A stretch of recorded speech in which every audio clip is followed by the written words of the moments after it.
as you said, in a very genuine and organic way, wants to start this path rather than someone which is starting it with a different intention. Because how many people we saw, especially after the TV shows, they want to become tattoo artists because they started seeing the role of tattoo artist as a rock star. Right. So a lot of people started because they saw quick money, they saw fame, but these kind of people, like your client of the last week, they want to start because they're really in love with the craft.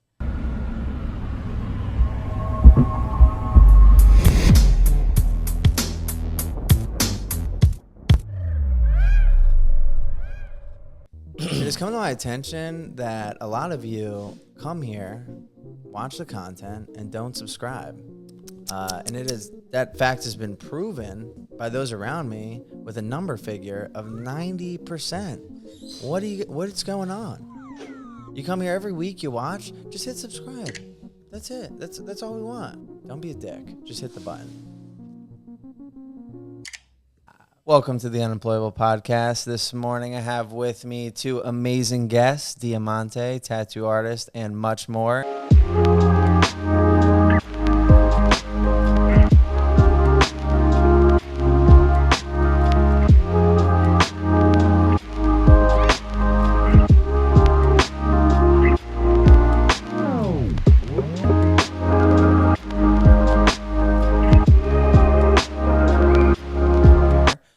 Partner Donald, entrepreneur. How was that? That was good. I'm gonna be a dick. Yeah. Donald. No D at the end. Donald. Gotcha.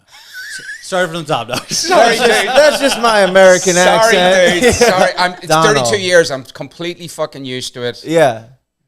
Donald. You just like want to throw it on there. Funny story, actually. One of my really good friends, Lahel, right? Yeah. From France. Yeah. When I first met him, I just said Lahal, right? That's his name to all of us. Yeah. It's not right at all. He's completely accepted that we're just going to call him that. It's not even close. There's no A in his name, but he's just Lahal to all of us. Yeah. And I'm Donald. Yeah, I guess so. I'm going to tell you we got to correct it now or it'll be cemented in forever. Quick story. Yeah. This is the last fucking... Well, it's not. That's what I do. Right. This is the first... I'm in a dentist's office, 1994, in Manhattan. So there's a lady behind the desk who's my age now with her pince-nez glasses on. Yeah. So it's back in the day, no fucking computers. She calls me up to the desk and she goes, what's your name? Donald Cranny. And she start D-O-N-A-L-D-C. And I'm like, oh, there's no D at the end. And she goes like this. There should be. I like that. I mean, It's confidence. It took me like a year to know that it wasn't a D at the end. But it'd be funny if she's like, yeah, there is now. Yeah. You know? Yeah, you've been fucking told. Right. The D is silent. Yeah. I feel like we have so much to talk about. We just like briefly went over it. You guys are doing so many things, you know, and I love when I meet people in the industry and they have a bunch of stuff going on. It sounds like you're always growing. So obviously with you, I assume it started with tattooing, right? No, it started way before. Okay. So I started tattooing at 23. Okay. But I've been working with art way before. Right. I started painting when I was a little kid because my mom is a painter. So nice. I would say that my path started in a very early age. And then I started I did an art school and I started doing body painting when I was 17 and working in theater for body painting and special effects. Nice. And this is in Italy? This was in Italy, in Sardinia. Yeah. Yeah, I'm from Sardinia. So I was working with art. I was painting. I would pay my first rents when I was 19, 20 with painting. So I would do exhibitions and I would sell my paintings. And then I was working as freelancer for music videos, for shows. It's okay. He's telling me to talk. Oh, okay.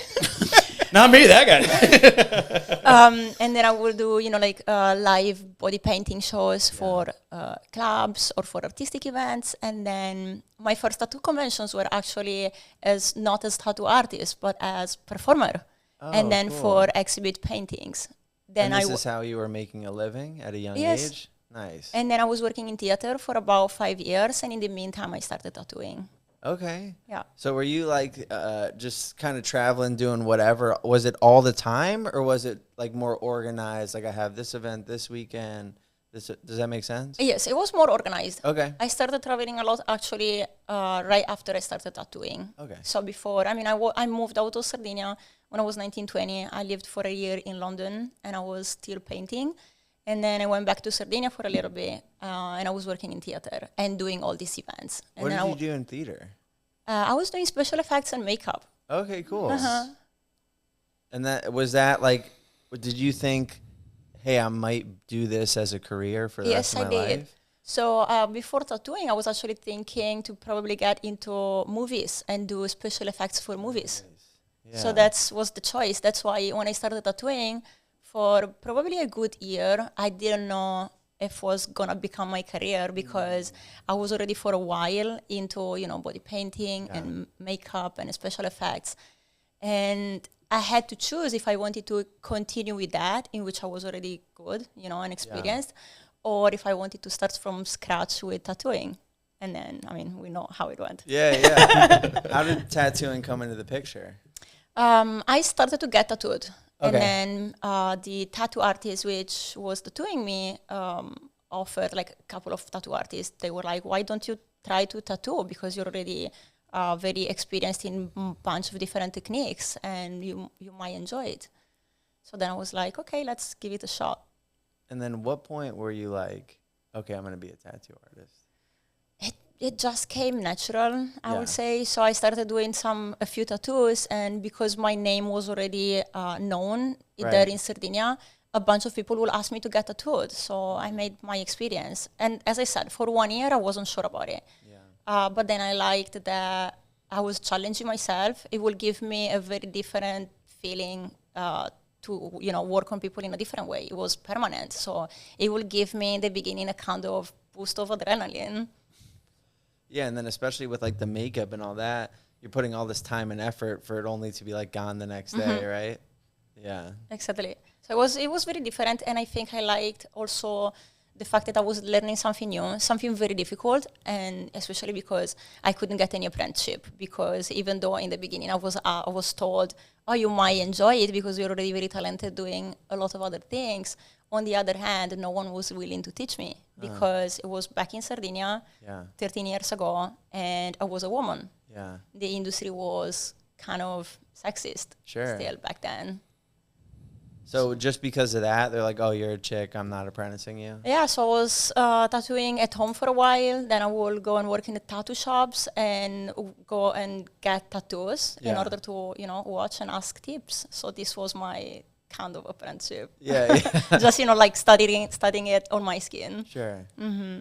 And then what's your background? Where did it start for you? Wall Street? Yeah. Yeah. Yeah.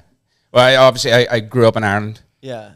In the north of Ireland, so couldn't wait to get the fuck out of there. Got out of there and long time ago, 87. Was it just because you were raised there, like natural, I want to get the fuck out of there? I grew up in the north of Ireland, which was a really depressing place. Yeah. Obviously you can go Google the history. It was basically a civil war going on. Went to London, went to work for a bank. And I told Diamante, asked me how I met my wife. This is a good one. Okay. I'm ready. I love that show. She was my boss. Oh, nice. But I'd left the bank when I started dating her. But I had like, I like to say my life's full of aha moments, some good, some bad.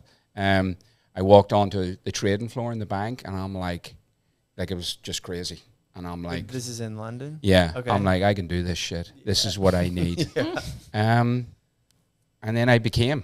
And for the next 15 years, that's what I did. Got to 2000, was fired because I was getting old. Yeah. Our industry changed a lot. Yeah. Computerization came along, basically people trading by pressing buttons. Which we'll get to later, and I feel that there's disruption happening in our own industry, which I love. Because when you started, they were calling in on the tickets, or? Dude, I was on a floor with 700 people. Yeah. Phones, microphones. You were screaming out to your banks. The banks were screaming back at you. Cigarettes? You smoke inside? Oh, shit. One in the mouth, one in the ashtray. Yeah. Was it fun? Um, Because it sounds fun. It sounds like a movie. Yeah. Wolf of Wall Street. It was a lot of fun. Yeah. A lot of fun Right. because, you know, I was at my desk at 6:45 in the morning. You know, that fucking bell rang at 7 o'clock. Mayhem. It was like being on an interstate where the traffic was going the wrong direction. Yeah. But it was controlled chaos. Right. So it was. And you would like scream at people, your friends. Yeah. I mean, and I would take the eye out of your head and come back and piss in the hole to get that trade. Yeah. In a nice way. Right. Like as friends. Yeah. You know, and then at 4 o'clock, phones down, tickets done, bar. Yeah. Till maybe 4 o'clock the next morning. Hence, well, I won't even go there. But, you know, it was a lot of fun. I got out of that. I made a decision. I didn't want to go back. That's when my journey began as an entrepreneur, I suppose. I briefly had I interviewed actually for a company called Cantor Fitzgerald, who were the top floor in the World Trade Center. It didn't happen, thank goodness. You know, lost a lot of friends in that day. Yeah. I started a construction business, and it's really funny. Like, I believe I like to say I'm just an average fucking person who can form relationships. That's what I do. You know, I can walk in a room, shake your hand, and get to know you.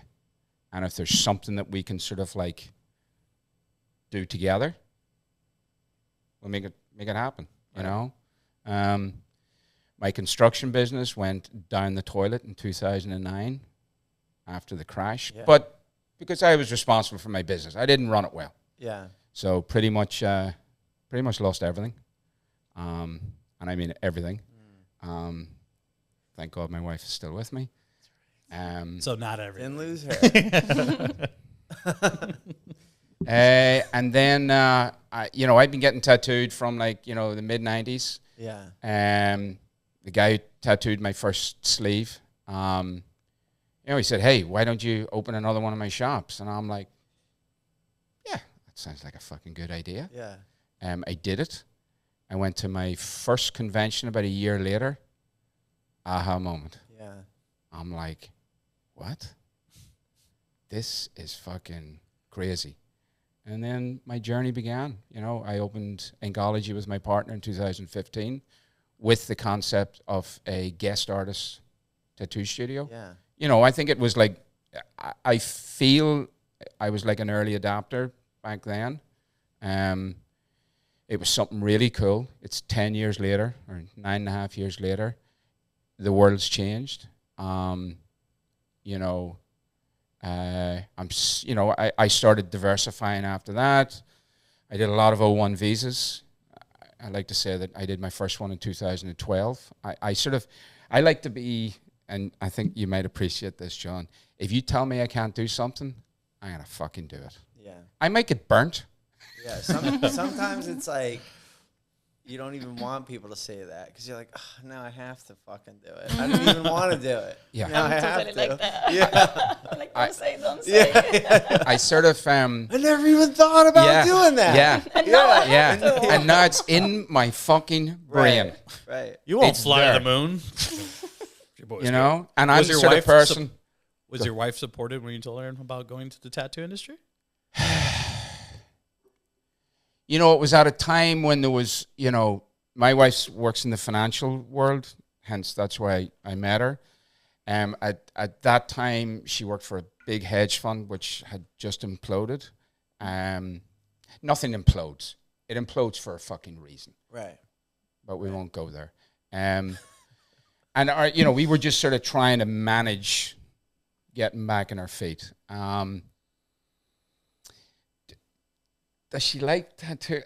No, yes, she does. No, she doesn't. Like every time I have I don't have two young kids. I have a 30-year-old and a 28-year-old. Babies, okay. Yeah, young. They're my kids. Yeah, you know? yeah, of course. So like it took my wife 25 years to allow me to do that.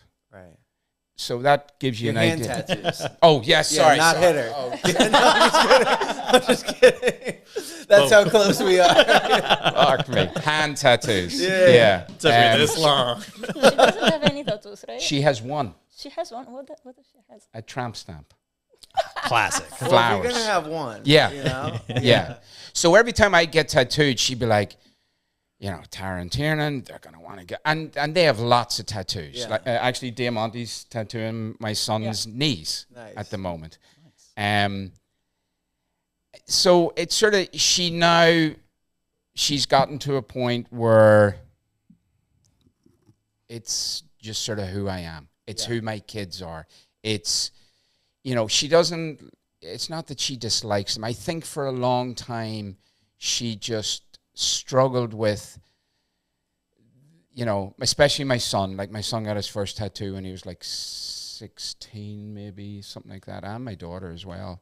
And I think she just sort of like, you know, she comes from a very safe environment, a very corporate environment,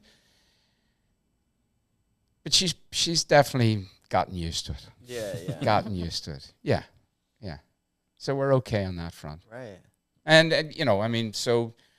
You know, fast forward, I opened my first visa agency. Yeah. We do some of that. You know, at that point, I'm meeting a lot of the elite tattoo artists. I did a lot of traveling. You know, I knew I got into the industry as like an outsider. Yeah. And, you know, I firmly believe that if you enter something, you've got to prove yourself. Yeah. You know, I spent the first 5 years just traveling. You know, I went to London for the first time, Barcelona, you know, the bigger events. I traveled to Asia, you know, and over the years, I've sort of pretty much traveled everywhere. And then 2018, 19, I was like, okay, the other agency had sort of stopped. I'm like, okay, I'm just going to do this, you know. And I have an awesome business partner, Katie, who Diamante knows. And I'm the talker. I'm the meet and greet guy. Yeah. You know, I sort of like talk to everybody. Katie's the fucking meat and potatoes. Like she is. Yeah. Like the back end. Oh. She's awesome. Nice. She's amazing. There you go. You know, and it's, you know, it keeps me sort of like, you know, she also keeps me in check, you know, as to what I'm up to. So we started Global Tattooer. Obviously, it has a direct filter into all of my businesses. Sure. We are a visa agency. And what that really means is that, and I'm sure you're familiar with this, another thing I learned was artists don't just want to come to one studio. So I developed it where they could go to multiple studios. And it just makes it really easy for them. I make it easy for them. Of course, if they want to work in oncology, that's fantastic. We prepare all the visas. I have in-house counsel, so a lawyer who oversees and signs off and everything. He's not a partner within that business because, you know, that's not a thing that you can do. But he is our counsel, and we take everything from him. He also, when the artists come, they do their O1, and then they generally lean into their EB1 green card, and he takes care of all of that. And then 6 months ago, we started talking.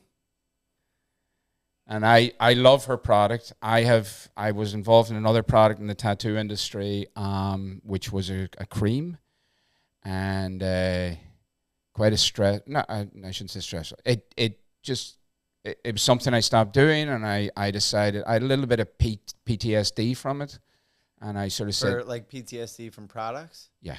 Yeah. A tattoo product. Yeah. So I was like, I just swore off them. It was a bit like stopping smoking. Yeah.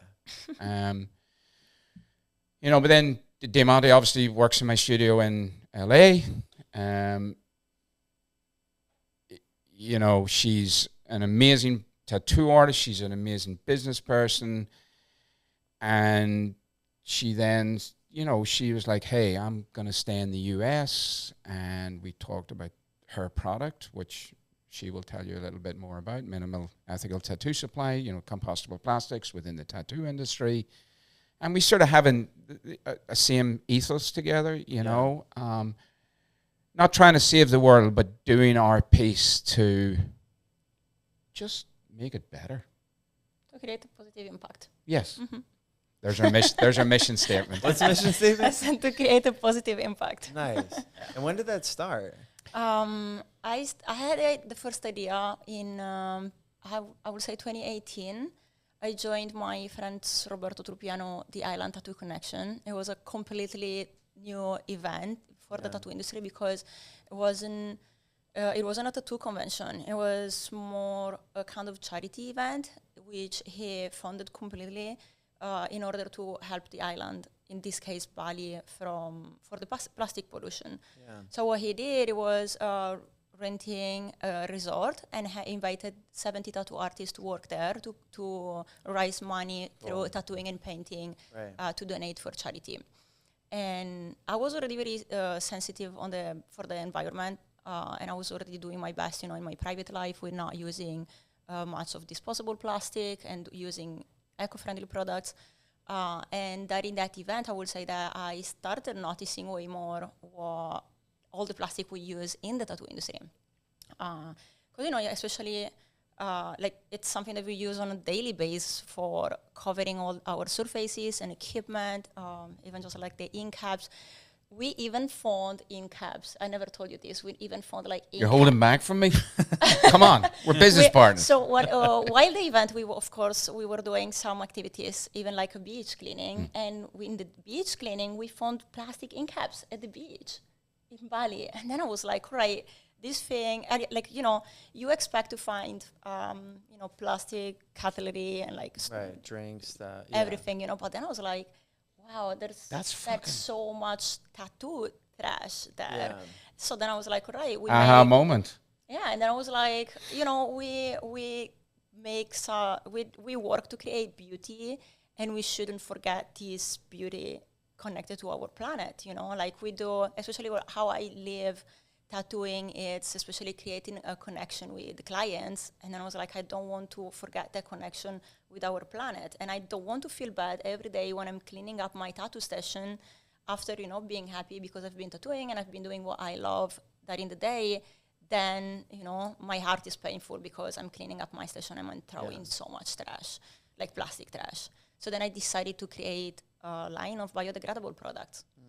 It was tough in the beginning because, as I said, so it was 2018. It took me about 2 years to develop the products because, I was studying the materials, finding some manufacturers, then testing the products, making them better, having other artists testing them, and then COVID hit. Yeah. So then, I financed the product, the company in the beginning completely by myself. I couldn't ask because of COVID any loan credits from the banks, nothing. So then I had to postpone the launch till the end of 2021. So in the beginning it was very difficult, and then I've been running it completely by myself till a couple of months ago. Yeah. I was like, right, I realized I can't do all this by myself. It's so much work beside tattooing and beside my other company, which is a sustainable fashion company. Yeah. And I was like, I have a strong mission with, this tattoo supply company, and it was running very well. It's running very well in Europe. And when I moved to the States because of my O1 visa at the end of 2021, then I decided beginning of this year, I want to move also my company there and I want to expand in the American market. Because what I realized is also that here, like in America, there's this sensitivity about the environment has to start. Yeah. Because it's a little behind compared to some other countries, like Europe, for example. Oh, 100%. Mm-hmm. We're behind a lot of things. Yeah. Whenever I have guests from Europe, they're like, why are the lights on all the time, everywhere? Why is the trash here? Why is it? For me, it was just like, why is not, the trash is not divided in between plastic, paper, cans, organic. I was like, it's everything together. It's so wild. Do they have some machine that sorts it all? You think. Yeah, in the beginning, we think that we're like, oh, is it so advanced that everything is together? Whoa, America. It's funny because look, I've lived here for 32 years. Yeah. I do travel a lot. I go to Europe mostly. I fucking love America. Yeah. I mean, I still believe, like, I came here as an immigrant, you know, so I sort of have, I guess, I have a passion when it comes to, you know, the O1 visas and green cards and that. There's so many wonderful things about America. It's still a dollar and a dream. That's what I fucking love about it. I love that. But there's just so much shit here. You know, especially, and I know you know, airports. Yeah. Like you've done, you know, you're in Frankfurt, innit? It's just fucking amazing. Have you ever been to Barcelona airport or Madrid? No. Oh, fucking amazing. Yeah. And we get JFK. John's going to be in LA for 4 days. You heard it here first. What do you know about LA?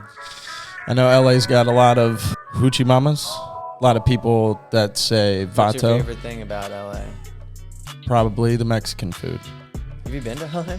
No. I will be in LA August 12th to the 16th, taking tattoo appointments. If you're interested in booking with me, contact me through Instagram. Is that correct? LA is Los Angeles, California, West Coast time. Thank you, Alex. Tell them why you love it.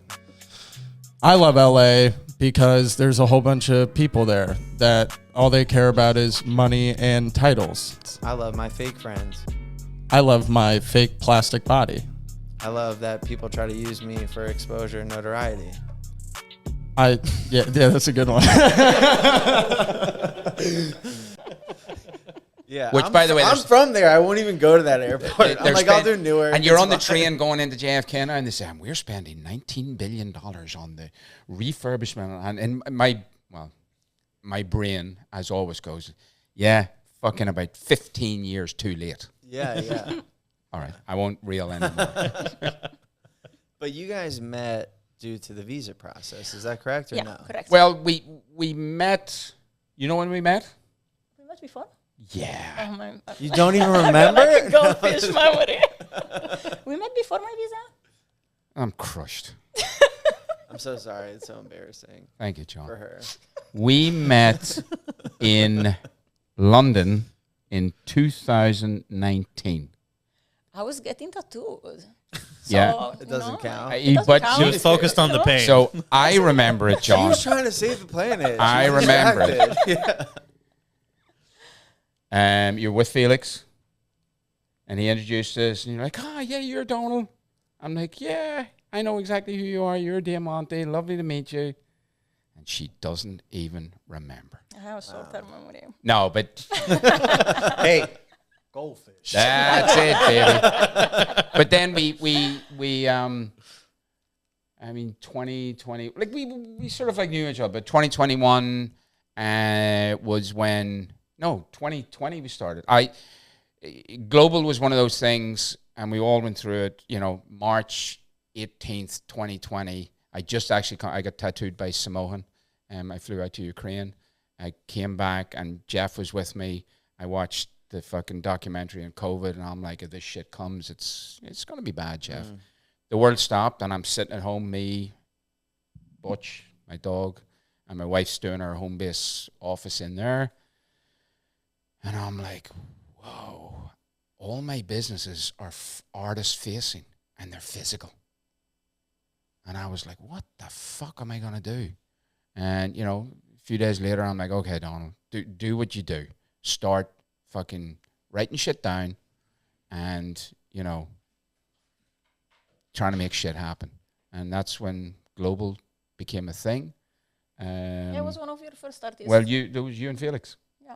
That was it. Yeah. But I also sort of said, okay, Donald, go prove this. Even though I'd done loads of them before this, I'm like, go prove the concept. That's what I like to do. We did Diamante's, we're now doing her The second her one. renewal. That's how we met.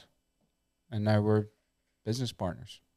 Nice. Yeah. And then there's a shop in New York and LA, right? Yeah, one in New York. One in New York's nine years old. LA is only 3 years old. Yeah. Cool. In And how college. many artists is it total? Total probably 17. You know, a lot of guest artists who come under the O1. I've done their O1s, or the other people have done their O1s. Mostly, I've done them so they come and guest spot. Yeah. So it's sort of like there's a lot of revolving. That was my next question. If they're mostly resident or mostly guest. So New York has 6 resident. Yeah. Then there are those who are there, but they do a lot of traveling. LA is 1, 2, 3, 4, 5. There's 6 residents, but they do a lot of traveling, a lot in LA. And then we have guest artists who go to LA. I'd say there's more guest artists in New York. But a combination of both. And then, like, as a shop owner, like, it's always like keep artists happy, have everything they want, and then also make sure the business is taking care of itself. Has it been hard to find a balance in that with so many guests? So the way I look at it, when I first got in this business, I knew my role. Okay. I'm not an artist. So I have to be very happy with whatever that sort of like role is, like income wise and all of those sort of things. Balance,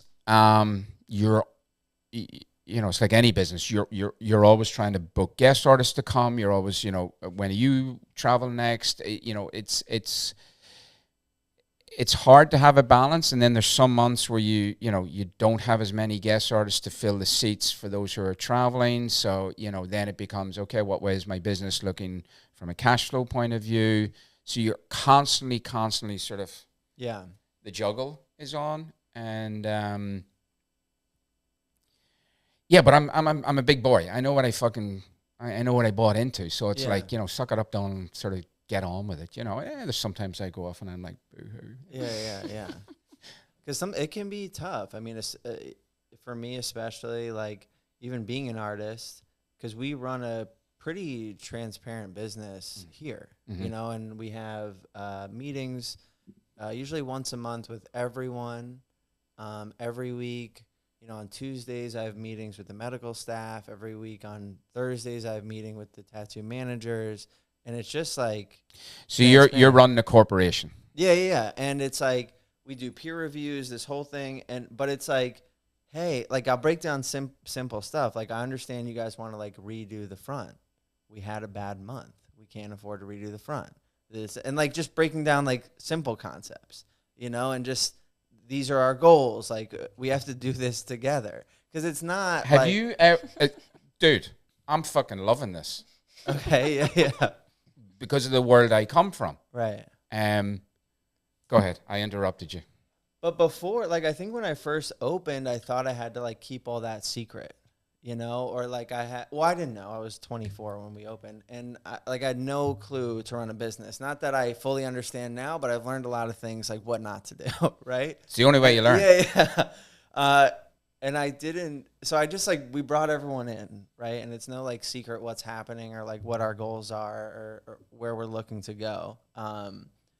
Even like, okay, like we have just recently, because like we were talking about the, tattooing had a weird year, and a lot of people are making less money, things are changing, whatever. So we have like our marketing teams like that we work with, and they drive traffic to the shop, and then once they're at the shop, they're evenly distributed to the artist. So I was like, well, if I was one of those artists, I would want a little more control. I don't just want to like wait on the marketing team of the shop. So we had a meeting where like, here's our whole marketing team. If you want to hire them individually, like do whatever you want. So we've been like working with the artists, using them on like an individual basis. But I feel like doing that has eliminated a lot of the problems and like misconceptions and all this stuff, because years ago when I did it and I just kind of like showed them what was up with everything, there was all these like false assumptions or like expectations. Like people were like, oh, I thought you were a billionaire, you know, or like, oh, I didn't even know the shop had to make money to be able to spend money on us, or like, and it was eliminating a lot of this stuff, and it put it into perspective for everyone, and it's really helped. But I've talked to like endless shop owners about like how they manage or how they work in the shop, and I'm always curious like how it's run, because obviously there's problems, obviously there's solutions. So my shops, and I have a business partner, Marek, who's been my business partner right from the get-go. Guy who's been tattooing for 30 years from Poland. Diamante works with him in LA. Our shops are slightly different. Independent contractors, you know, they're, yes, we try our best to drive, you know, potential clients to the studio. They take care of a lot of it themselves. Hence, they have, you know, good remuneration splits. Yeah. You know, I provide everything. I should say, Marek and I provide everything at both locations, as in everything that's needed for the tattoo station. Yeah. You know, we you know, over the years we constantly going to conventions with the shop. You know, like obviously social media, as we all know, is, you know, you just need to be on every platform that's possible. So my studios are a little bit different to yours, but your studios are maybe more of the norm. But it's really interesting to hear you talking like that, because this is a conversation that I've had with Jeff. And this is where I love to talk about, you know, where our industry was, where it is now, and where it's going. Yeah. I think 2023 was. It wasn't a one-off. 2023 was a paradigm shift.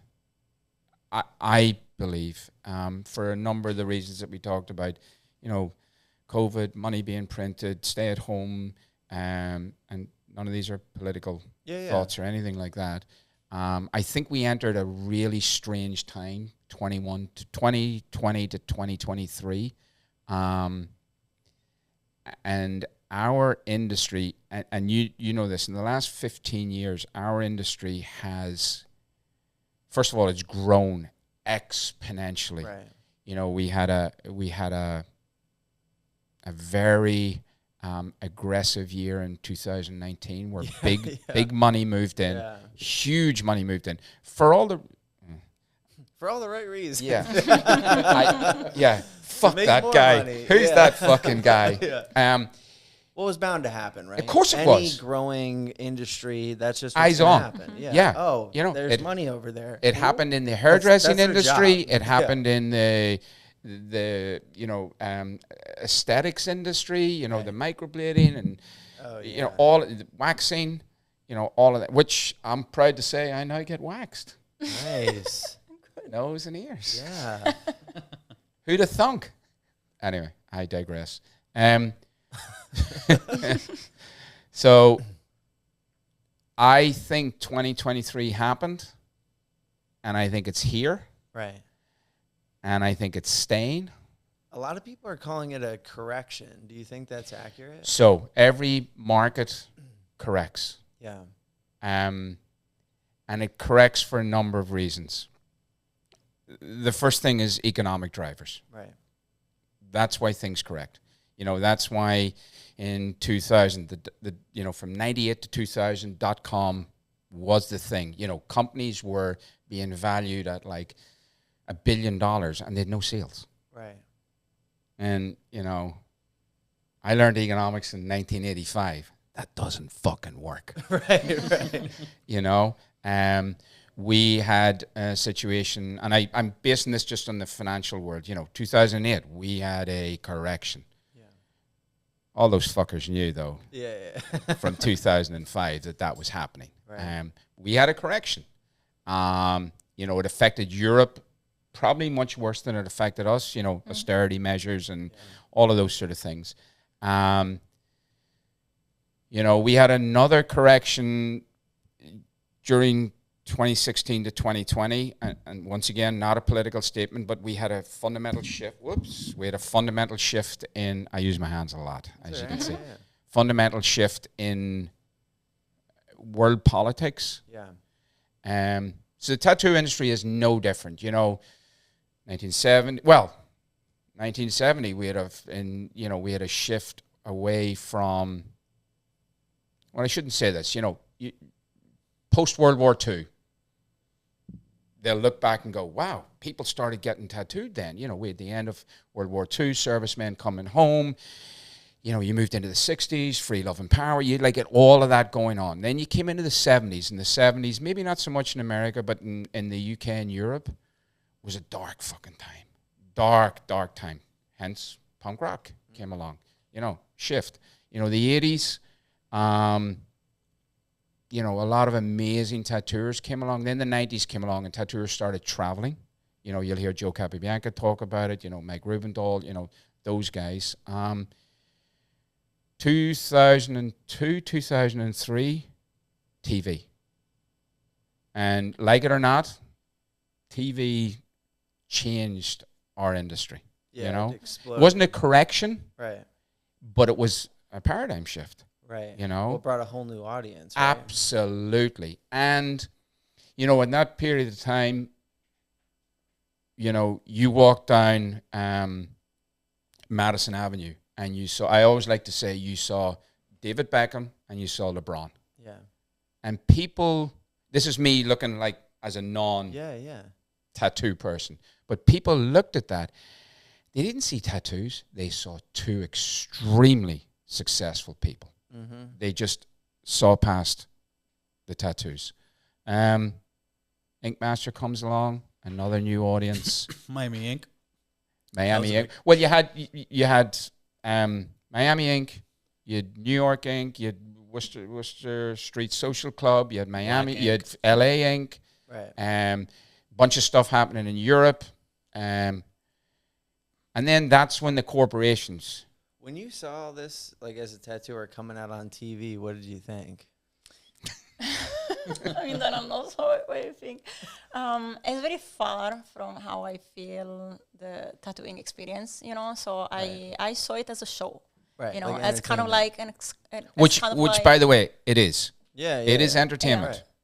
So I saw it like this, I just saw it also like the entertainment industry exploring something new, They've done it with traveling, with sending people all out in remote part of Asia, They did it with mostly everything, with cooking. They do it with baking, the Great British Bake Off. Exactly. Yeah, so then I was like, all right, sure. they now found our industry. When the reality shows were first coming out, with your friends, what do you think? To be honest, I've never watched them. I was once I remember it was some episode, and then I watched a little bit, and I was like, all right, it's nothing real. Right. So then I shut it down. I was like, it's not working for real like this in a studio, Yeah, because my mentor was an old mean biker, right? That would hit you. So when this was coming out, we were he was like, this is fucking bullshit, So that was implanted in my head. And then all my friends and stuff were like, yeah, we don't watch this or whatever. So you also didn't but it was watch it. super rejected, I feel like. But we weren't their audience, I don't think they were really coming after us. It was more the general public. So it was interesting, for me to see all the angry tattooers, over the show and stuff. And it taking years for people to realize that it was helping the industry. Look, and we were talking about this morning, last night. Most of our life is fear-based. Yeah. And it's that old sort of adage, fear's a mile wide, mile high, paper thin. Right. You talk about a correction, really, for me, not a correction, just the shift that was going to occur. Look, it's happened in many other industries. It happens in the music industry. There's a real fucking interesting documentary on, when you think of streaming, what's the first company you think of you think started it? Streaming? Napster? Do you think? You see? Okay. Excellent. Yeah. 5-6 years before it, you know, there's always disruptors in industries, and sometimes sometimes in history, those people who are first either get eaten and left to the side, or they get shot and killed. Yeah. And I know I'm going way off target here, but this is the shit that floats my boat. Yeah. I like to, and like when I'm talking to Diamante, we sort of like, I like getting into the human condition, how we get to where we are, what makes us up, how we're the smartest mammals on the planet, but we're as dumb as fuck, and what I mean by that is we have a capacity for emotion. And I'm getting way fucking off. Who cares? All right. And emotions are, they're part of our DNA and our biology. We also know that, emotions are not reality. It's how we deal with them that becomes reality. So going back to what you were saying, the people who came before you, they were fearful that, first of all, oh, fuck this corporate world, it's moving into, my house. And then they were fearful of, is this going to take clients away from me? Is this going to, and it's evolution. Right. It's like, am I going to be safe in the change? Yeah. And then I think a lot of people maybe originally got into the industry because it wasn't associated with any of that, because it was a different path. It was a safe place for rejects, for alternatives, for different. And they're like, is this going to take all that away? Yeah. That's kind of like what I was hearing. Yeah. Yeah. And all definitely, stuff to care about. Yeah. And I feel it didn't really, definitely there has been a lot of change in the tattoo industry, especially in the past, I would say 10 years, but I can still see that there are some of us, for example, that are still keeping the same values as 10 years ago, and then there are new generations, So even though, of course, all these brought a lot of change into the industry, it just created different fields into the same industry. And there's who's living the tattooing more in a commercial way, who's more in a ritualistic kind of way, an artistic way. So I just feel it just created so many differences in between the same industry. It didn't change it completely in the big picture. Yeah, it's almost like it just provided more options, Yeah. And you can dislike a lot of those options, but maybe one of the 10 new ones you like. Yeah. Yeah. And it's, like it or not, when this begins to occur in our industry and many others, you have a choice. And you can choose to be very true to where you started and what you want to do. Or you can choose to sort of jump on the train, especially for the younger people. Jump on the train and sort of take the ride, as I said before, I come from not the tattoo world. I've now been in for 15 years, but I really, I've watched, even in the last 3 years, how, and we all talk about social media, but it's not even social media. It's how I think tattoo artists are actually understanding that they are, first and foremost, you're your own business. And being your own business, you must then own your own brand. You're your brand. And when you do that, you then have to then step into the world of, okay, I'm a brand. Now how do I market myself as a brand? And try and stay true to what Diamante, John, what you believe your brand to be. And I don't think you have to sell out at all. I think, you live by very simple, and we talked about the simple principles. I don't want to hurt somebody. I don't want to be dishonest. I don't, very simplistic guide rails. Certainly, though, there are those people who are taking those social media platforms to different levels, and I'm sure you look at some feeds, like, that guy's a fucking douchebag. Yeah. But I think because also the social media concept is very confusing for a lot of people. Very. I have people asking me advices about like how to run a successful social media, and to be honest, I'm not able to give them like proper advices, because I was like, I also, for me, it was surprising to see my social media growing, because I didn't really put any effort. I was just being myself. Like it wasn't just planned out. It wasn't planned. I was like, I don't really have a structure for my social media, because I post the tattoos I do in a day. Don't even take, so much effort in pictures and videos, and then I post whatever I do, in my life. I don't post much about my very private life, but I will share what I think, what inspired me, like practicing movement, for example, like yoga, or like journaling or meditating. So things that I also found inspiring and interesting from other people, and then I will share that. So then I was like, I don't have a social media manager or a social media plan. I've been just myself in, my work method, and then sharing that. Know? Well, because it seems like a few people will enter this realm, which you have, where you build an audience that's just interested in you. Mm-hmm. So then you just post you, and that's the interest. Yeah. But it might be hard to describe how someone else could do that. Exactly. Yeah. You're like, just that's be correct. You, and it just doesn't fucking work for them. I think, and you know what?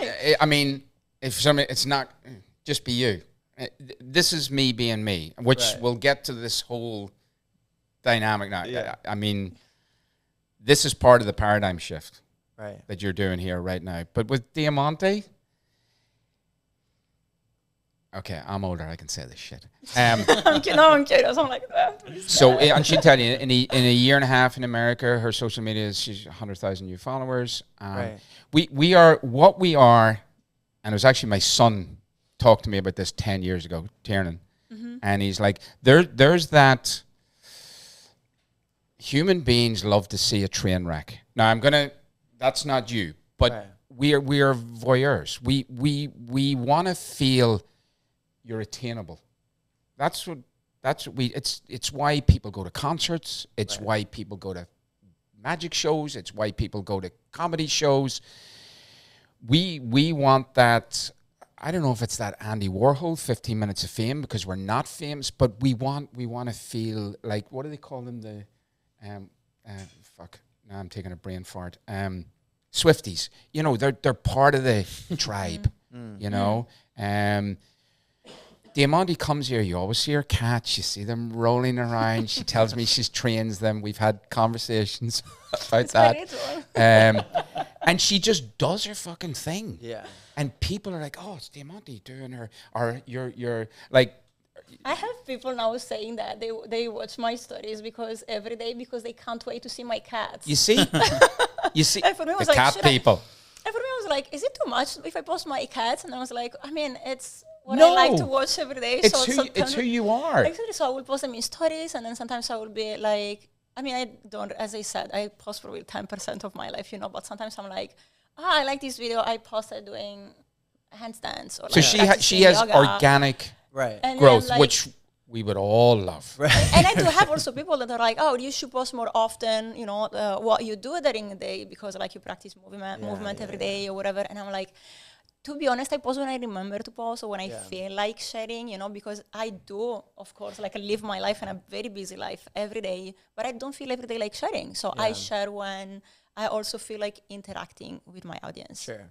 So that in itself is called a strategy. I know you don't. I know you don't see it that way, but me as a business person, I'm like, just give them a little bit, and they're gonna come back, and they're like, oh, she didn't post today. Oh, there she. I know that sounds fucking right, but that's what it is. Yeah. Actually, you just made me realize that when I disappear and I don't post for a few days, even stories for a few days, then the first day in which I post a story, I have thousand So a views. very common thing, and I'm sure so within the hip hop rap community, you will go to people's Instagram. Like my son, Tiernan, he's a mastering engineer for an artist called NLE Choppa, big young artist in the hip hop world. It may be slightly different now, but you would go to his Instagram, one post. Yeah. When they're dropping something, clear it out, one post. And it's like, it's that sense of, oh fuck, it's coming. Yeah. Oh, that sounds a bit. It's like it's happening. Here, it's happening. Yeah. Boom, there it is. You know, and then they're like, okay, so what's the next post? We're voyeurs. We like people like to see when you're. And both of you are famous. Like it or not, you're both famous. And people want to see what's John up to, what's Diamante up to. Human nature. Cats. Cats and... I have a cat. You have a cat? I hate it. Oh, no, why? I do Why not you fucking hate like it? my cat. Because she's mean. She's like a little bitch cat, you know? And like I respect that she's like cranky or whatever. But I do not fucking like my cat. I'll like open the door and I'll be like, you're free, you can go. And then she just goes. Maybe she just back wants inside. more love. We've had conversations. Love all animals. We share a we're both vegan. Yeah. Vegans will tell you they're vegan. Yeah. You too? Yeah. No.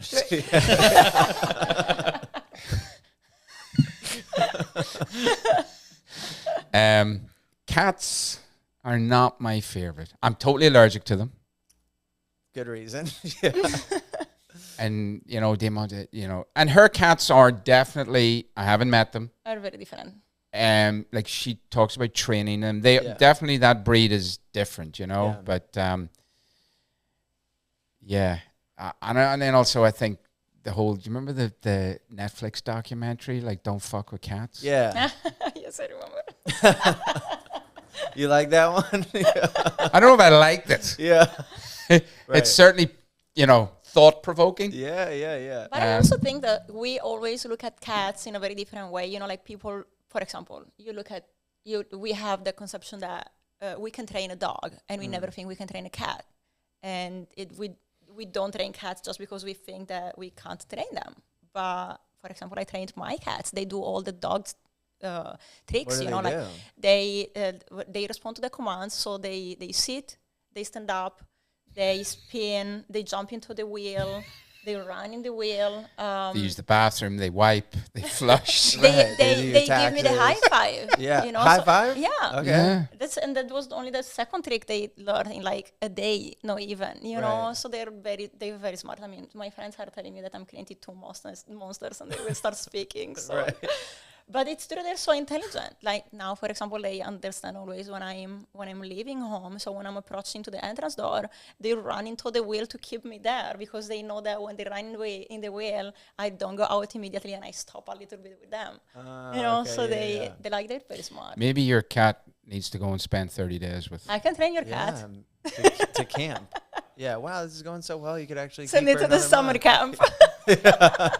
Yeah. How do we get the cats? Like posting social life. posting and stuff. Oh, yes. Because I have a dog, and when I post him, he does better than any post ever. Same for my cat. Yeah. You see? Yeah. But I love my dog. But you should love your cat too. We'll see. Yeah. But it is. My dog loves my cat. He thinks they're best friends. Best and friends. She fucking hates him. Oh, no. Yeah. I don't. Cats have a tendency to you have two of them. I always think of cats as being solitary and being like, "Fuck you." Right. Hard to. I like don't, playing hard to dude. get. I don't need you if you don't come home for a week. I'm. You see that thing you've put over there for me? I'll piss and shit in there, Right. and there's some food out there. That's I'm your roommate. I'm golden. Dogs are. Oh my god, they're just. It is unconditional love. Yeah. Yeah, but I mean that's why I'm saying like my cats are more like dogs. Like So, they will get unconditional love. they will get upset when I leave, for example, Yeah. and they will give me attitude when I'm back because they're pissed that I left. You know, like a dog eventually will do. I mean, the little girl, when I go back, for example, after a trip, she is super cuddling, you know, and she's so happy that I'm back. And the little boy, which is the more needy, he's pissed, and then he will give me attitude for some hours, and then, okay, you paid for it, and then he will cuddle, you know? Yeah. But people love to see that. Yeah. Yeah. You know, I mean, like think about, you're talking about skateboards before we walked in. Think about where that came from. Like watching guys destroy themselves, you know, Yeah. Johnny Knoxville, in fact, like, you know, Yeah. but people tuned in to see it. That's the train wreck effect, but it's also, it's the train wreck effect, but it's also wanting to see what you're up to today. What are you doing, John? Yeah. What are you doing, Diamante?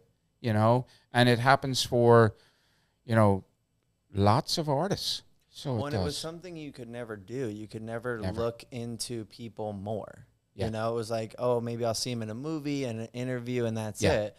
And social media has allowed us, you know, a broader version of that. Yeah.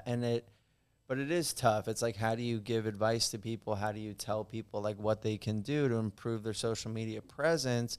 Which I feel is typically for only a few reasons. Like you said, it's either for the 15 minutes of fame or a little bit of attention. It's for more clients and business, which is money. Usually those are the thing, or to help out another business or individual, right? What do you think with everything going on, artists can do to maybe deal with the times or like help improve their situation? I have some thoughts, but I'm going to let Diamante's an artist, so I'm going to let you. I mean, about that, you mean time management or like social Well, media let's presence? say like right now we're kind of in a weird time. You know, a lot of people are saying, oh, it's a terrible economy. Oh, I'm not making money. I have no clients. What do you think are some things either individuals can do or like, you know, tattooers as a whole can do? I mean, I also think that a lot of people sit in their complaining situation because how many of these artists that are complaining that they don't have so much work, you see that they post that they have wanna-dos, they have availability. So this is definitely something that it's the easiest thing to do, you know? When Right. Wanna-dos meaning like, here's a design. yeah, like You sit can and design, yeah. you know, instead of like... Everyone like calls it something different, you know? Yeah, Yeah. like ready designs, you know, like Yeah. something that there's some projects that they have prepared. It was called already. Flash in the 80s. Yeah. Also Flash, yeah. Yeah. I mean, now they call it wanna-do. Yeah. Absolutely. No, I just clarify that for viewers. Okay. Yeah, yes, I makes know what you sense. meant. Yeah. You know, so that's definitely an easy thing to do, you know, because if you want to work, definitely you have to sit and work, and then, you know, till the moment in which you don't have a client, you draw. Right. And then you have some material to offer to people, because sometimes people don't even have an idea, and then while seeing in social media some projects, they will fall in love with one project and they will book it, Yeah. hopefully, you know. I think this is the only advice that I will have for someone that it's, you know, requesting for more work. I've been advising to other artists, even just do 1 day a week, a flash day, and then, you know, you sell some like little flashes and you can do some little tattoos all in day. You know, some more kind of promotion and make it more accessible to people. Yeah. Yeah. I think it's the only advice that I will have. You think people should change their pricing? I feel prices definitely are higher than a few years ago, but also the life cost is higher. So considering this, I also feel that clients have more money because a lot of people, I think, after the pandemic, this is what I saw personally, like in you seeing also from my clients, a lot of people are trying to be self-employers rather than work for a company, because probably a lot of people got fired during the pandemic. And of course, being self-employer and in a very nascent phase of this, they have less money. Or a lot of people are investing more money in traveling, so they're not investing so much money into tattooing. And that's why I feel they're not willing to spend so much money, but also the price of tattooing increased in the past few years. Right. So this definitely created a weird gap in between what the client can afford and what the tattoo artist is asking. And I feel, I don't know, I think it's very personal for every artist, because some has very insanely high prices and some very low prices. So it will be difficult to say they have to lower the prices because it also depends from like someone's life cost. Or raise, not just focusing on lower. But I think that comes up a lot, and that's why I'm asking it. Like artists are like, do you think I should lower my prices? Do you think I should raise my prices? Should I keep them the same? Like, that's why I asked the question. Yeah. I think it's also very different. Like for example, it's very difficult to give a price would be difficult to give a price for a small tattoo or think about a price for a walk-in because I don't work with that kind of. Because you're just doing day rates? Yeah, I do daily rate because I work on very big projects and I normally see a client for over 4 times because the smallest piece I do, it's a full sleeve. Yeah. And this create also continuity with the client. So my price, I don't have like super high prices because I want the client to keep coming back for a big project, and especially because I also enjoy this process. Yeah. I want to give the possibility to them to have to keep working on a regular basis and not have to afford it once a year because then we're tattooing the same project for 10 years, you know. So I don't know, it's very, very complicated, I would say, as topic. What do you think your, I was going to say target audience is, but what do you think the ideal client for you is? And more specifically to like what they do for work, availability, how they approach the design, really anything about them. Like if we're looking at like marketing points, like for you, like male, female, age, from here, traveling, not traveling, entrepreneur, corporate.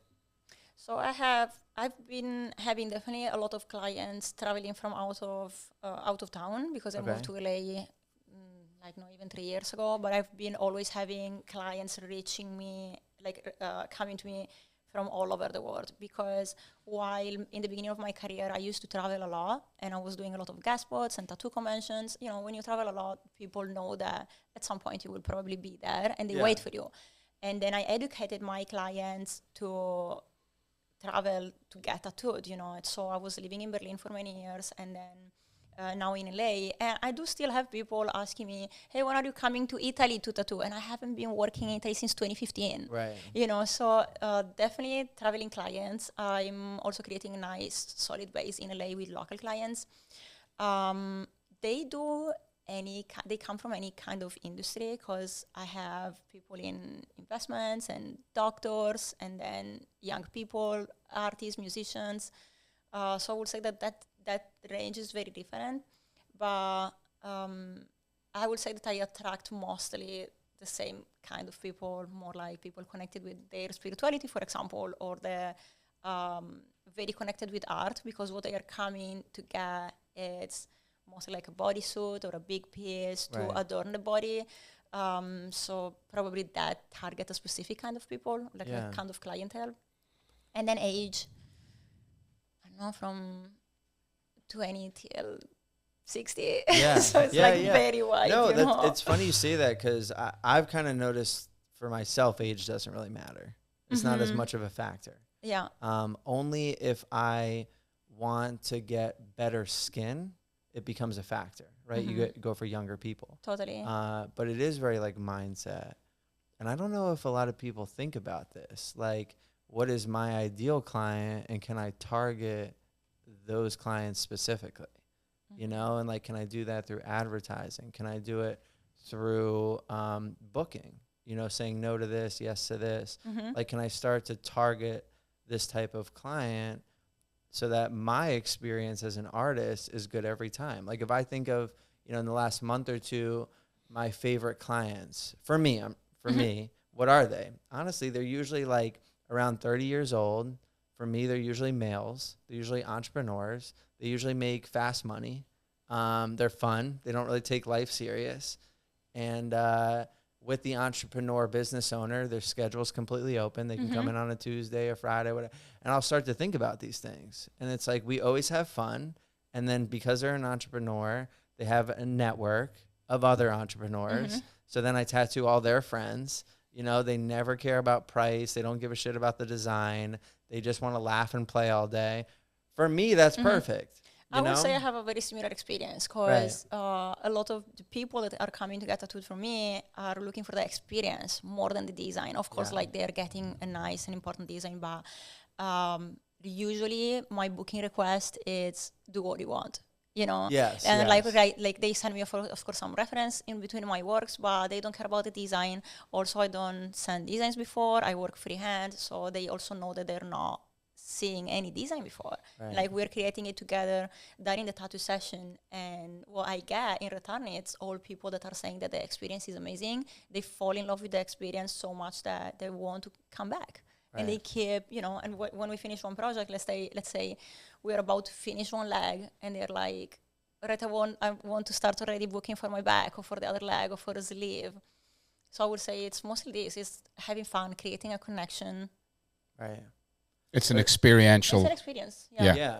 But maybe like with what you said, advice to new tattooers, like we can also think about like what's our ideal client and how do we attract that? And it might narrow, the viewpoint a little bit rather than, I got to attack the whole world, with my marketing, and that's going to be really expensive. What I did, I feel marketing-wise years ago, when I decided I wanted to work only with big projects, rather than focusing on the audience, I decided to focus on what I wanted to do. So I was like, I only want to work on big projects. So what I do, I start saying no to requests for small projects or bringing those people to get a bigger project, like offering it to them, like talking them through it. Yeah. And then especially even when I was doing a small project, not posting it.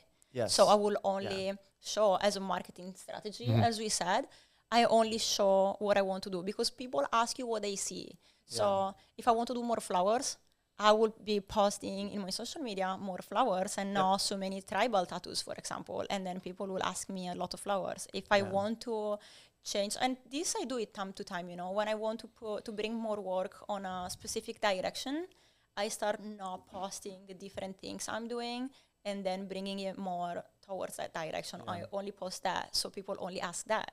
Yeah. 100%. I mean, even in the beginning, because I always try to relate it back to like maybe people that are like new in the industry, because my response would be like, cool, that's easy for you two to say. You have a following, you can do stuff like that, you can do whatever you want, so it's like, how does a new tattooer kind of like get into that? Like, I know when I wanted to start doing the castles and the architecture stuff, I just grabbed a bunch of clients for free. And I was like, here, and we tattooed them, and I was like, please let me do whatever I want, but it's free. And now I have 5 or 6 people. I would spread it along my week, so I wasn't working the entire week for free. Like one castle this week, one castle that week, and then I would only post that, like you said. And then it brings some, organic, real paying clients for that thing, So especially like with new artists, if you really want to focus in on one thing, you maybe do some for free and you just gather some content and post it. Totally. So you're sort of hitting on like, everything you're talking about is super interesting. Obviously, you two guys have your styles are established. Obviously, you have social media followings and all the rest. What you're talking about is like knowing your audience. Yeah. The fact that you do some things for free. It's an age-old marketing thing. You have a loss leader, and then you get the people down the aisles in the supermarket. Right. I know I don't want to make it sound that simplistic, but marketing is pretty simplistic. Right. It hasn't. It's gotten fancy with all the tech stuff. I also sort of, like you mentioned at the start, 2023 was a correction. Yeah. There's lots of other things going on. I really believe. First and foremost, you got to understand that you're a business.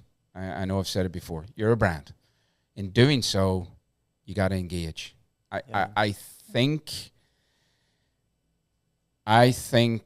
the generation of tattooers at the moment, let's say over the last 5 years, I don't have my phone. Everything gets handed to them. I'm not going to use the E word.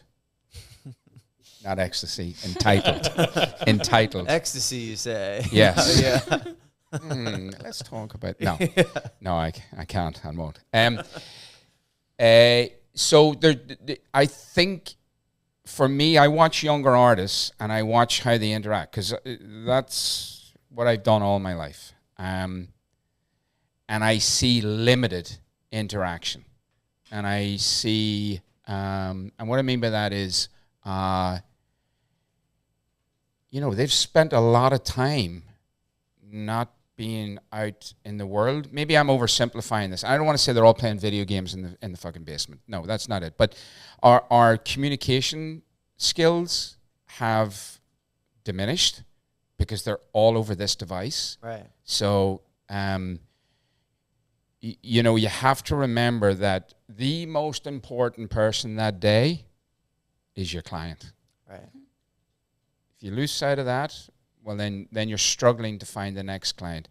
Doing the loss leader opens up a whole new potential customer base to you. Social media is great, but your best marketing is done with, that's a kick-ass tattoo and 10 of his or her friends see it. And then it becomes that ripple effect in the pond. It's all old marketing, guerrilla marketing, whatever you want to call it. It gets very sophisticated when it comes to your phone and comes to your YouTube and comes to your Instagram and all of those things. You then mentioned about, should I drop my price? So, I don't know, these are just my thoughts on that. I think no. I think what there's the problem, and a lot of us approach things with, let's work around, what's the problem? How do I fix the problem? How do you take 3 steps back? What's the solution? Where do I really think? That's when you've got to step back and say, okay, I'm in this place now. How do I move forward? Not what occurred there. How do I move from here forward? How do I re-engage with my market, my clients? How do I change? How do I basically come to a point where I know something's happened and I have to find the solution to move forward? I don't think people should get on their Instagram and say, hey, I'm dropping my day rate to this, and I see artists doing that. I immediately think, well, what about the poor fucking sap that paid the full price last week? That's just me. There are other ways of doing it. We talk about data. Your database, just for clients, is pretty huge at this point. Right. Emails, phone, texting. Yeah. You go back into that, you start working it. It's a bit like, you start working the phones. I'm not saying that you have a call center back here doing that, but people do. We know. Yeah. We know how it's done. There's a couple of big organizations in America and around the world who do just that. They have call centers for appointments. But you should set aside, if you're trying to tattoo 4 days a week or 5 days a week, you should set aside a day. You're extremely creative. Painting, playing with the cats, all of those. No, those are all, those are good. Right. Those are good. Vegan. But the vegan.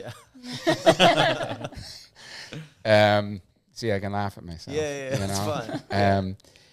But you also should set aside time to work on your business. Yes. What's my strategy? What am I, say the words out loud. What am I doing wrong? Yeah. How do I correct it? Maybe I go back to the ethos of, okay, maybe I go back to some of those old clients and say, hey, I really want to do this project. It's going to be at a reduced rate because it's my project. You're not telling the world. Right. You're going back to an established database, and you're reaching into it, and you're utilizing it. Yeah. You're, I don't know if you did it, but I always think of and this probably doesn't happen anymore, but you go to your local bar or your local restaurant, and the bartender and the waitress and the waiter sees it, and you go to a concert and you go to that old fashioned, hey, and be very private. Yeah, I'm a tattoo artist. This is who I am.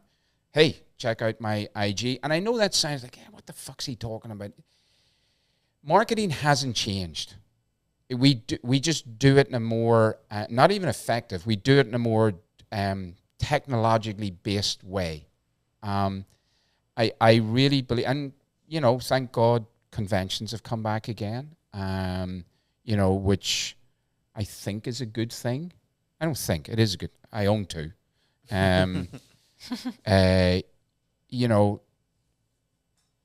I also sort of think as well, and we talked a little bit about this, like Diamante stresses the fact that she has a home base and she's establishing her home base. I remember years ago being, and I told you this, I was at a seminar in Barcelona, bunch of people talking, and Joe Capabianca stood up at the end. And you know Joe. You hung out with Joe? Yeah. It's very direct. Right. You know, and he sort of said, you know, I'm going to show you nothing on the fucking screen. You're not going to see slides from me. I'm just going to talk about tattooing. And it was really interesting for me. He talked about remember your home base. Never give up your home base. And I think, and Diamante said she used to do a lot of traveling. I think a lot of artists travel, in my opinion, a little bit too much. So they now make it easy for the client to say, I'm not going down to Fort Lauderdale. It's not like as in demand. You know, I mean, we go back to this, you know, you don't post that much. Let's give you just a little bit. Right. Hey, 2024, I'm traveling once. Yeah. If you want me, I'm here. You know, maybe because you pay X amount of dollars for the plane, for the Airbnb, maybe I don't know, give you a voucher towards the second session. Right. You know, try not to use words like drop my price. Right. You know, because we know where that leads to. That's the race to the bottom. Yeah. And it's just not good. You're also, you know, if you're very confident in who you are, you're providing a service. But more than that, you're providing an experience. And it should be. I firmly believe that, like, you know, my first tattoo, it was like, I know this sounds nuts, but it was like euphoric. Yeah. The endorphins are fucking rushing. You're in that chair. It is that 15 minutes of fame. Yeah. I'm sitting with this guy. They're fucking tattooed. They're branding me. Yeah. That's where my first tattoo is, up there. And people want that, you know. Like, yes. I believe that a lot of people are also coming to get tattooed from us, for example, because they want to meet us, because they're curious about the person. They want to have an experience with you. They want to spend time with you. Yeah. I also had a cute, I think it was like 2 people already in the past 3 weeks, 2 clients. And they told me that after the first time I tattooed them, they fell in love so much with the experience that they started their tattooing path, you know, because they want to become tattoo artists. Yeah. And for me, it was actually something nice, you know. I was like, all right, these people loved so much the experience because they want to be able to give what I gave to them to other people, you know. And this for me was one of the most beautiful things. Yeah. It's a physical, emotional, and spiritual experience. Yeah. I had a client this last week, young kid, maybe like 18, you know, and Did you check his ID? Yeah, and grandma was here, and so he gets cool portraits. This is like the second time I was tattooing him. Very quiet, like literally the perfect client, you know, just happy to be there. We're like chopping it up. It's fun. We always try to make everyone feel part of the shop. And that's like both shops, they're wide open. Everyone's yelling at each other. That's how I like to tattoo. So we're getting like him involved, and maybe like halfway through this last session, so it's our second session, you know, he tells me he's like into art, right? And then I'm like, oh, that's so cool. Like, what do you do? You know, and he starts like showing me his artwork, and it's really good. And I'm like, oh, this is cool. And like, we're like talking about it. He like tells me his interest in like tattooing, and not in like just in an organic way. You know, it came up, oh, I have interest. I don't know. And it just like led into this whole, it really brought me back to when I was like 18, you know, and like trying to get involved in the industry. And it was just, it was so like pure, you know, and honestly, it kind of like melted me a little bit. I was like, this is so fucking cool. And I got like excited, and because he wants to do an apprenticeship, right? And at this point now, if someone wants to do an apprenticeship, my first thing is always like, go take an art class. You give them a challenge. Yeah. But then I'm like, get experience from people that just went through the apprenticeship. You know, so we have Logan, who's my apprentice, just finishing up. We have, you know, Kim, who's about 2-3 years in, and Adrian, who's like 5. I was like, get all their phone numbers and like ask them about their apprenticeship. Like, you probably don't know what it is, you know, and rather than me tell you, have them tell you. You know, so he's like getting everyone's numbers. He's like all excited. It was just like fucking Very cool, cute. you know? Like, he's like happy to be here. I'm kind of seeing more of his like personality because he was like quiet. And now he's like part of the shop. Did he take the next step? Did he text the guys? Did he? Yeah. He did. Yeah. He texted the guy. So it's in his gut to do it. Yeah. So I'm really like rooting for him quietly on the sideline. But yeah, but he like, it just, it was such a cool experience for me.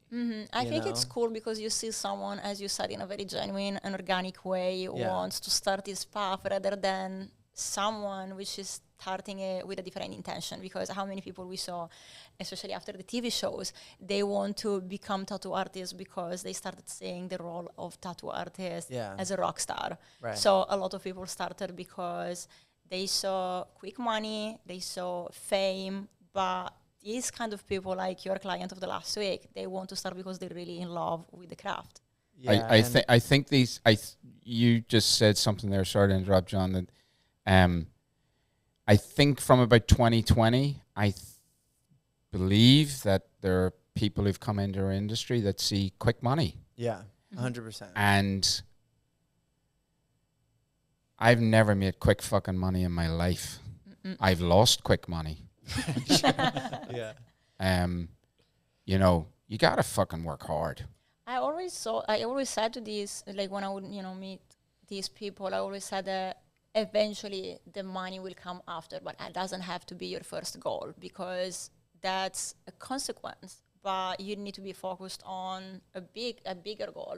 For example, for me, then tattooing, then I chose tattooing over than, career in theater because I wanted a job I could bring around with me while traveling because I wanted to travel the world. Right. So then tattooing gave me that possibility, and the money came way after, like many years after. And Well, so it 'cause should. when we started it, no 10 one years was ago. making money. It's a in bit the like industry. the music world. Yeah. You know, fuck, you had an overnight hit. No, dude, white van, 10 years, But as hitting fucking every venue that would take us. Right.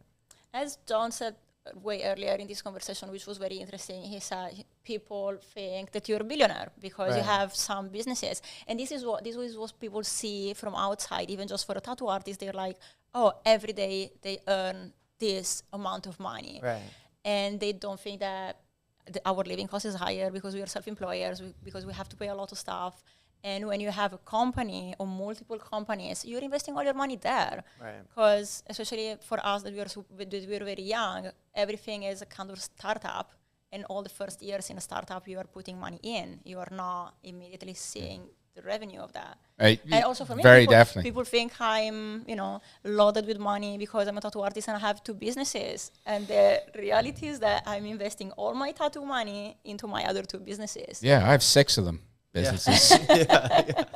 Right. And did you put my money bag over there? I did. Don't worry, I got you. No, look, it comes back. It's hard. It's fucking hard work. Right. And then it's like social media is so driven to show an alternate reality in more than you have. And especially in LA. and like this is, and then you fall into that trap and it's so easy. Like, is this what I'm supposed to do? Am I supposed to post fake, happy, all these things. And it's like everyone like knows it's not true, but they still do it. So it's like, okay, but do you actually know it's not true?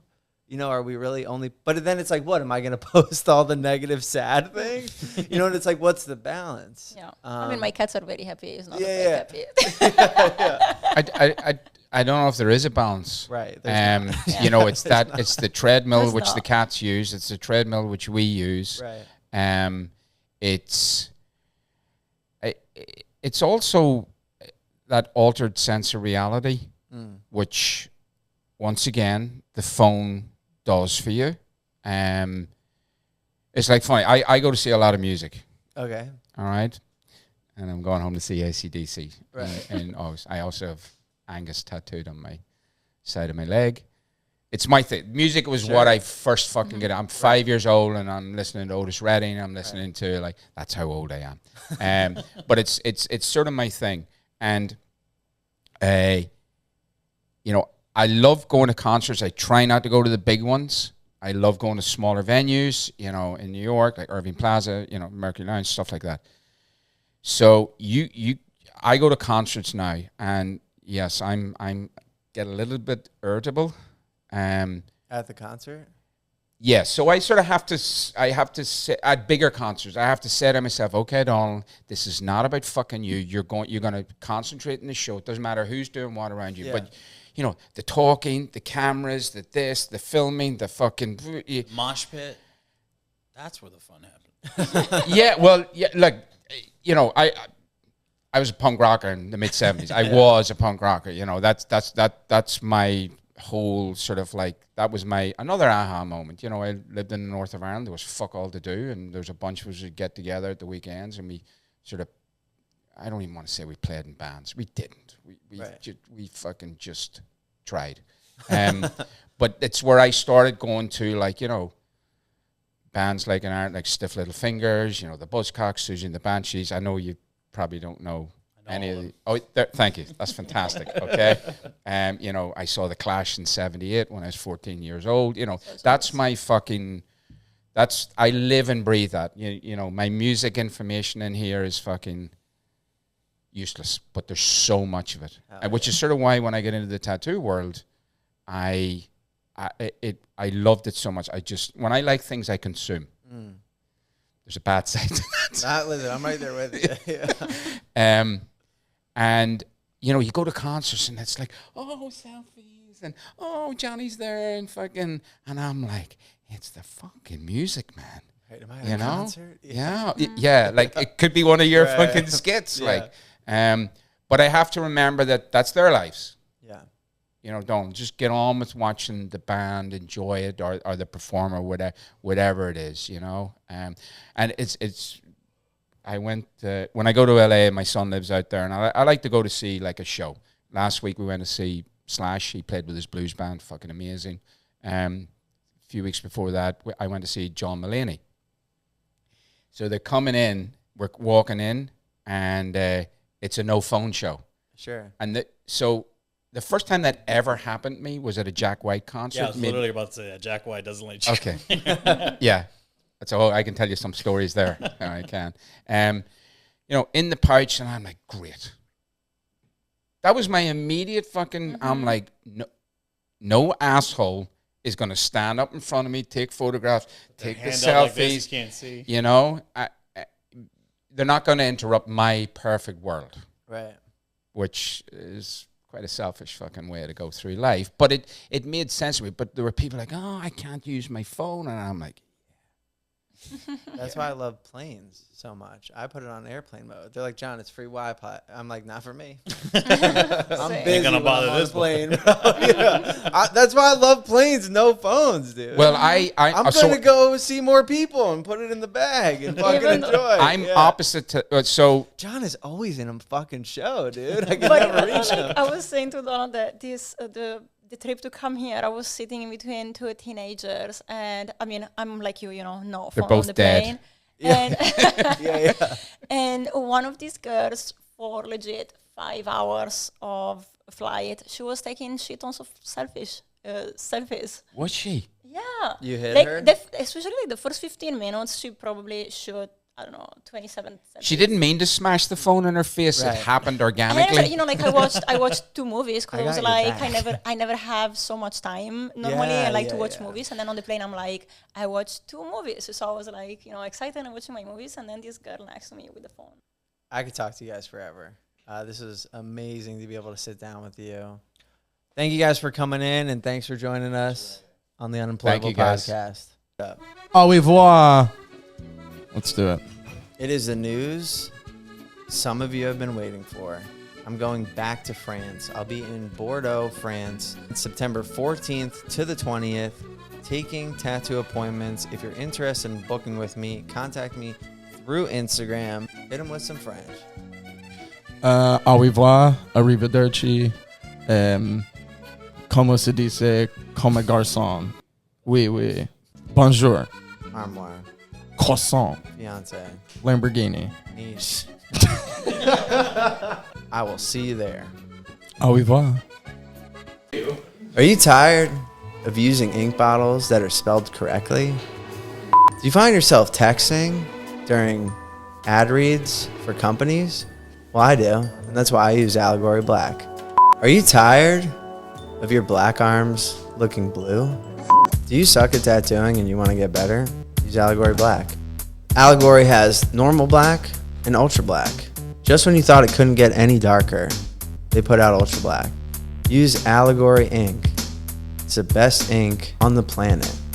Go to allegoryink.com and use discount code Unemployable for 20% off. I know, it's crazy. It's so much money. You really should pay full price, but we have a discount code. Right, Alex? That's right.